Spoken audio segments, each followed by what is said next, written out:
El día de ayer, 4 de agosto, pues fue y será un día que jamás van a olvidar los del Líbano y el mundo, yo creo. Una situación en la que prácticamente desaparece en segundos una buena parte de la capital de ese país, del Líbano. Beirut, una pues zona turística, una zona muy bella, con mucho tema comercial, la capital de un país, vamos, imagínense ustedes, pues queda muy destruida. Aproximadamente se calcula que entre 250,000 y 300,000 personas, aproximadamente, porque no tienen el dato todavía final, se habrían quedado sin casas. En un momento muy tremendo en el que se vive una pandemia a nivel mundial. De momento se habla de más de 100 personas que han fallecido oficialmente, pero también se habla de más de 100 desaparecidos. Miles de heridos al momento y bueno, pues aproximadamente la destrucción es 10 kilómetros a la redonda, la principal destrucción. Imagínense ustedes recorrer 10 kilómetros en todos los sentidos desde el punto del epicentro de la explosión, está destruido. Aparte que los efectos se ven mucho más allá.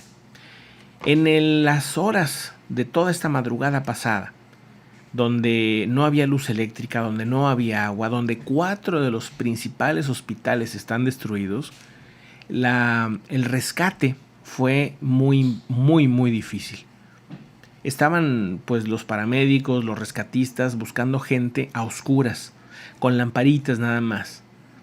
No había de otra. La verdad es que cuando uno piensa, oye, es que esto ya no puede ser peor, ¿no? Se vive la pandemia, que la crisis económica, etc. Y de repente las cosas dan un giro. Entonces, pues miren, ahora sí que tremendo lo que se está viviendo en ese país. Y bueno, pues así de repente pueden ser las cosas cambiantes. Impresionante, amigos.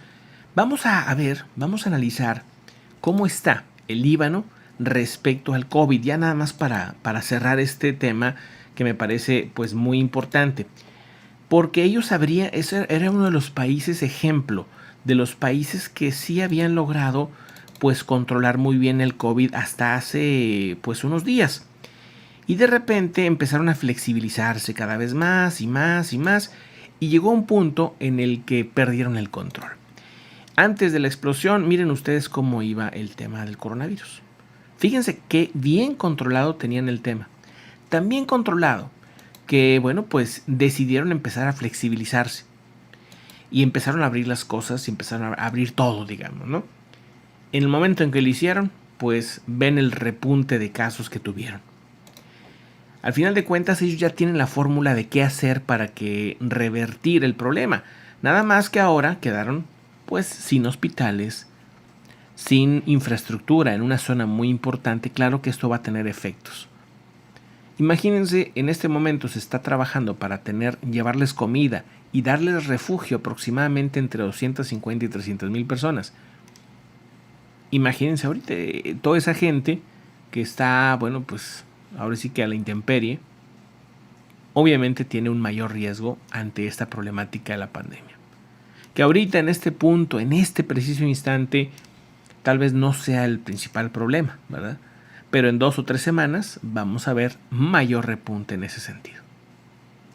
Con 4 hospitales menos, como ya mencioné. O sea, vamos, es una situación en la que urgentemente requerirán ayuda internacional.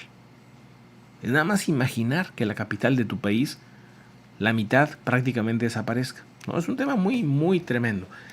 Y bueno, pues seguiremos actualizando la información. Vamos a otro asunto.